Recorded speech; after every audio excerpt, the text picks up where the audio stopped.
Assalomu alaykum hammaga, hurmatli daomat nazorati tizimi foydalanuvchilari. Bugungi videomiz sinf rahbarlari uchun. Sinf rahbarlar o'z sinfini o'quvchilarini qanaqa qilib nazorat qiladi, shuni sizlar bilan ko'rib chiqamiz. Demak, birinchi botni silkasini admindan olamiz. Ya'ni admindan botni silkasini olishimiz kerak. Ya'ni admin maktab qaysi botga biriktirilganligini biladi, unga ko'rinadi. O'sha joydan uni silkasini olamiz va mana start beramiz botga. Bu qadamlari juda ham kam, shuning uchun tezroq tushuntirib ketaman. Va ro'yxatdan o'tishni bosamiz. Ro'yxatdan o'tish paytida bizdan telefon raqami so'raydi. O'sha admin bizani telefon raqamimizni, qaysi raqamimizni biriktirgan bo'lsa, o'sha raqamimizni so'raymiz va keyin o'sha raqamimizni mana shu joyga uzatamiz. Demak, mana misol uchun telefon raqamini uzatamiz. Telefon raqamiga SMS yuboriladi, SMS kod.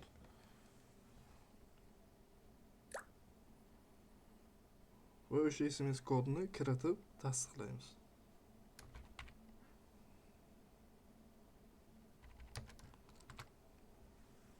Mana biz demak ro'yxatdan muvaffaqiyatli o'tdik va ulanishimiz kerak bo'lgan barcha kanallarga ham ulanganmiz.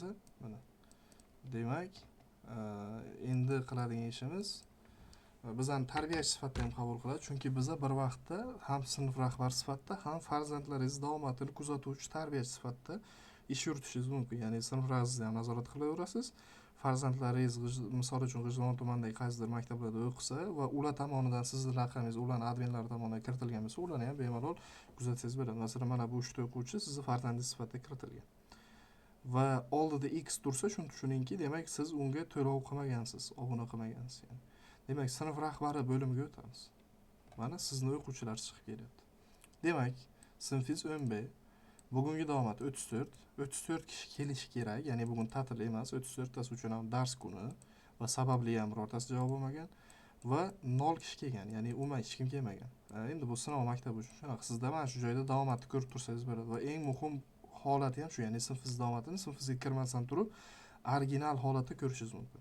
Ya'ni yolg'on ma'lumotlar siz mana sinfda daomat yig'ilganda aksariyat holatlarda ko'pincha og'zaki so'ralish orqali yo sababli deb misol uchun kelmaganlarni keldirish orqali ham yig'iladi. Bu original daomat emas. Mana bu joyda original daomat ko'rinadi, chunki 100 bilan haqiqatan ro'yxatda o'tsa ko'rinadi. Va hech kim sinfingizdan to'lov qilmagan, chunki 0 tadan 34 tasi. Telegram bot obunasi hech kim botga ham obuna bo'lmagan va telefon raqami hech kimga telefon raqami ham kiritilmagan va hech kimga rasm ham kiritilmagan. Keyin pastda izoh beryapti. Quyida sinfingizdagi o'quvchilar ro'yxati berilgan. Har bir o'quvchining holati 5 ta belgi orqali ko'rsatiladi. Demak, birinchi belgi bizda davomat, ya'ni demak, birinchi belgimiz X bo'lsa, bu degani bugun kelmaganligini anglatadi. Bitishga bo'lsa yoki vaqt yozilsa, bugun nechida kelgani yoki kelgan aynan kelganligini anglatadi. Ya'ni birinchi belgicha bu davomatga javob beradi. Ikkinchi belgicha rasmga javob beradi. Topshiriqning eng qiziq joyi ham shunda. Uchinchi belgicha to'lovga javob beradi. Ya'ni to'lov qilganmi yo'qmi?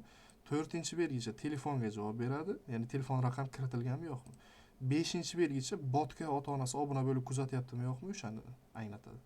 Demak, bizda mana masalan Akram va Nilufar degan o'quvchimizda 5 tarasi ham qizil turibdi. Bu degani birorta topshiriq bajarmagan. Demak, ustiga bosaman. Mana, demak, batafsil chiqib keladi. O'quvchi Akram va Nilufar G'olib qizi, sinfi 10B. Demak, davomat kelmagan, obuna to'lovi to'lanmagan, Telegram bot obunasi ulanmagan, rasm holati yo'q, telefon raqami kiritilmagan. Ma'lumotlar avtomatik ravishda yangilanadi. Agar ma'lumot xato bo'lsa, administrator bilan bog'lanishingiz kerak bo'ladi. Chunki bu xossalarni administrator ham o'zgartirishi mumkin. Ya'ni siz o'zgartirganingizdan keyin administrator ham nimadir o'zgarish qiladigan bo'lsa, mana bu joyda ma'lumotlar o'zgarishi mumkin. Ya'ni nimaga tizim o'zidan o'zi o'zgartirib yubordi degan e'tirozga tushmasligi uchun biror shubha sezsangiz yoki ma'lumotlar xato ekanligiga guvoh bo'lsangiz, ism familiya xato kiritilgan bo'lsa ham boshqa bo'lsa ham, maktab administratori, mas'ul xodimlar, shu davomat tizimiga mas'ul xodim, odatda ma'naviyatchilar bo'ladi, o'shalar bilan bog'lanishingiz kerak bo'ladi. Demak, o'quvchi telefon raqamini kiritish uchun telefon raqamini kiritishni o'zgartirishni bosamiz. Va tizim bizdan telefon raqami so'raydi. Mana qoidalar, eng muhim qoidani eslab qoling. Format yo plus bilan bo'lish kerak, yo eng yaxshi yo'li plussiz yozish. Masalan, 998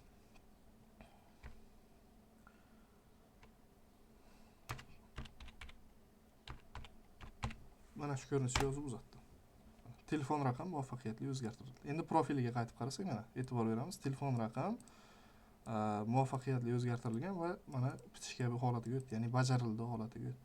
Xuddi shunaqa rasm holatini ham, rasm kiritish qo'yish. Endi mana rasmini kiritishimiz mumkin bo'ladi va rasm talablari. Taxminan mana shuni o'quvchi, ya'ni o'zingiz Telegramingizdan shundoq kirib rasmga olib, Telegram kamerasini o'zida shundoq uzatib olsangiz bo'ladi. Ortiqcha talablar, ortiqcha murakkabliklar, hech qanaqa nimalar, xotirasi qancha bo'lsa ham o'zi arxivlab oladi. U bo'yicha muammo bo'lmasligi bo'lishi mumkin emas, nasib bo'lsa. Faqat e'tibor berishingiz kerak, juda fotoapparatchi bo'lish shart emas, yoki tiniq telefon bo'lishi shart emas. Oddiy devorga o'quvchisiz chiqarasiz va orqasi oq bo'lishi, ko'k bo'lishi yoki umuman bir xil splash qanaqadir rang bo'lishi mumkin, ahamiyati yo'q. Rasmga tushirib olasiz. Va keyin mana bu yerda rasm aniq va sifatliroq bo'lishi kerak. Imkon boricha yuz to'liq ko'rsatilishi shart. Bu eng asosiy qoida.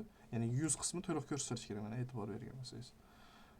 Endi fon och rangli bo'lishi tavsiya etiladi. Masalan, oq. JPEG yoki PNG formati, o'zi Telegramning o'zi JPEG formatda rasm bo'ladi. Maksimal hajmi 1 megabayt bo'lishi kerak. Namuna rasmi mana berilgan sizga. Demak, rasmni kiritishimiz mumkin bo'ladi. Mana misol uchun men rasmni kiritaman. Uzataman. Rasm qayta ishlamoqda mana. Rasm muvaffaqiyatli yuklandi. Lekin eslatma bor bizda. Yuz rasmi faqatgina terminal bu rasmni taniganda, ya'ni Face ID lar bu rasmni tanigandan so'nggina yuz rasmi bitishga o'tadi. Ungacha X turishi mumkin, ya'ni xavotir olmangki, nima uchun rasm kiritilmadi buni degan masalada. Ya'ni qachon terminal buni sketchat qilib olib, ha to'g'ri ekan degandan keyin yashil holatiga o'tadi muvaffaqiyatli. Ungacha ozgina bir necha daqiqadan bir necha soatgacha yoki ertasi kungacha cho'zilib ketishi mumkin. Mana profilga qaytib bo'lsamiz, demak, mana rasm holati hozircha yo'q turibdi, chunki terminal hali sketchat qilib olmadi. Telefon raqami tayyor. Ota-onasi obuna bo'lsa obuna bo'ladi. Misol uchun mana xohlasangiz siz obuna qilish, ya'ni obuna bo'lish degan knopka orqali o'quvchingizdan, misol uchun o'quvchingizning hech qanaqa holatda kartasi ham yo'q, atrofida Paynet shoxobchasi yoki Klik shoxobchasi yoki buni tushunadigan odam ham yo'q. Umuman ilojini qila olmayapti, lekin qo'lida naqd pul bor va shunga rozi bo'lsa, sizda karta bor bo'lsa, xohlasangiz obuna bo'lishni o'zingiz tashkillashtirib berishingiz mumkin. Va siz misol uchun mana qo'ldan pulni o'zingiz olasizmi yoki o'zingiz shunchaki xayriya evaziga, homiylik evaziga hamma uchun obuna qilasizmi? Mana bekor qilish, to'lash, tekshirish, obunani tekshirish. Agar to'lash bo'lsangiz, Klikni saytiga o'tkazib yuboradi. Mana Klik saytiga o'tkazib yuboradi va o'sha Klik orqali to'laysiz. Yoki xohlasangiz to'lovni bekor qilasiz. Xuddi shunaqa ko'rinishda to'lov holatini ham shakllantirishingiz mumkin bo'ladi.